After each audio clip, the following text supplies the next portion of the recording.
Hi, my name is Tom Wilhoit. In the spring of 2021, my daughter Summer and I went on a weekend getaway trip to Philadelphia.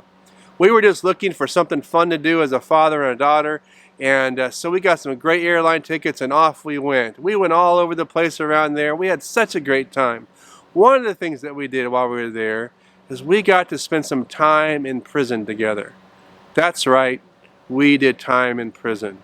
We visited Eastern State Penitentiary, and that prison was opened in 1829, but it closed in 1970. It was abandoned for many years and has been reopened recently as a museum. When it was opened, it was state-of-the-art, very expensive. Over the years, it was hard to maintain, and so they closed it down. And now as you walk through those hallways and those cell blocks, I gotta tell you, it's pretty eerie. Some of the spaces there have been restored, so you can see what it would look like back in the day, but most of it has been left untouched, like an abandoned house. Pretty crazy. Most of those places are very confined, and I can only imagine what it would have been like to live there. Some of the people that lived there were there for a short time to fulfill their sentence for their crimes. Some people, sadly, stay there the rest of their lives. The word penitentiary comes from the root word penitence, which means the action of feeling or showing sorrow and regret for having done wrong. Penitence, penance, and repentance are all similar words with similar meanings. I want to focus on the word repentance today, and its need in society and also especially in our personal lives. To really understand the meaning of repentance, we have to go back to the Hebrew meaning. The Hebrew word for repentance is Teshuva. Teshuva is much more than a feeling of guilt or remorse or sorrow. It means to return. And in Joel 2:12 it says, "Now therefore says the Lord, turn to me with all your heart, with fasting, weeping, and mourning." See, this goes much deeper than just saying, hey, I'm sorry for what I did. That's important to say those things. But we're talking about transformation here and a return, a 180-degree return back to God. Teshuva means a return back to purity, to innocence, a return back to the original plan of God. To repent means to turn and face God and face those you've wronged and say, will you forgive me? I've wronged you. It's making things right. An accountant might say it's dealing with a red in our ledger, those outstanding debts that we have. And God is looking for us to have a heart of transformation, not just remorse or feeling bad, but a heart to turn to Him. In 2 Corinthians 7:10 it says, "For godly sorrow produces repentance, leading to salvation, not to be regretted, but the sorrow of the world produces death." You see, worldly sorrow is self-serving. In other words, it's focused on external things. How am I going to look? What are people going to think? What kind of consequences am I going to have to pay? All of those things. A heart of repentance focuses on what I've done wrong, and my heart needs to be made right with God. I'm at a distance, there's a chasm, there's a gulf between God and I, and I've got to make that right. There's something between my friend and I, and I've got to make that right. The truth is that we can be locked up in a penitentiary, in a prison, or we can do all the right things, so to speak, on the outside to make it look like we're doing things right with people, but our hearts can still be far from repentance. In the Bible, King David showed us what it's like to have a heart of repentance. You see, he committed some great sins. He committed adultery with Bathsheba, and then he sent her husband out to the battlefield to have him killed so he could stay with her. And that was crazy sins that he did.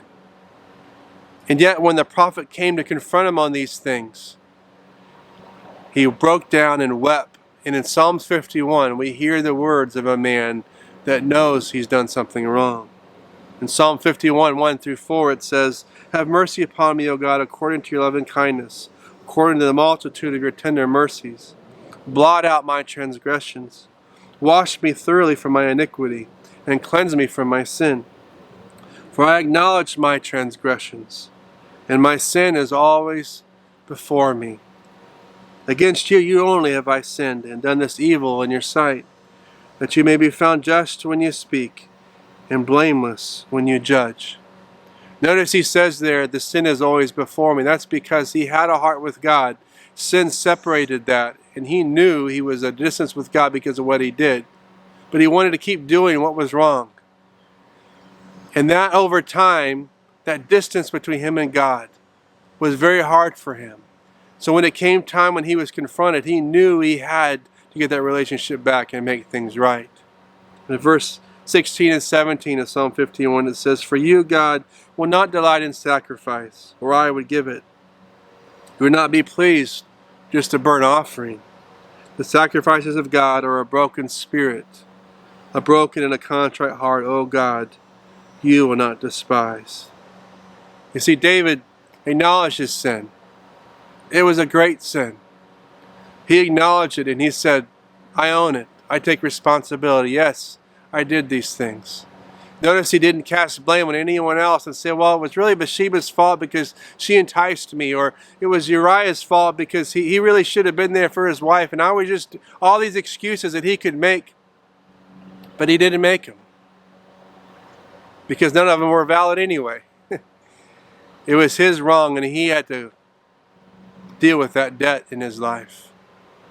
You know, in my life, I've had to turn to God many times and say, God, will you forgive me? I've had to go before people and say, I'm sorry, would you forgive me? Repentance has been a way in my life. And I've found so many times that if I can really sincerely make things right with God and right with people as quickly as I can, then my life has so much more freedom. I filmed this out here today because I want this cross to be stuck in our minds. Jesus Christ paid a penalty, a great price. You see, there's an injustice that happens when someone sins. There's a fine that needs to be paid. And Jesus Christ went to the cross. So when we hide ourselves in Him and we repent of our sins, He pays that fine for us. It's not about us, not about all the things that we can do or our greatness. No, none of that. We can't pay our way out of it. We can't have more education. We can't know more people. We can't have more followers on Facebook or Instagram. We can't do anything. Our knowledge can't do anything about it. We need a Savior. Jesus Christ paid the penalty on the old rugged cross so that we might have the freedom to live in Christ.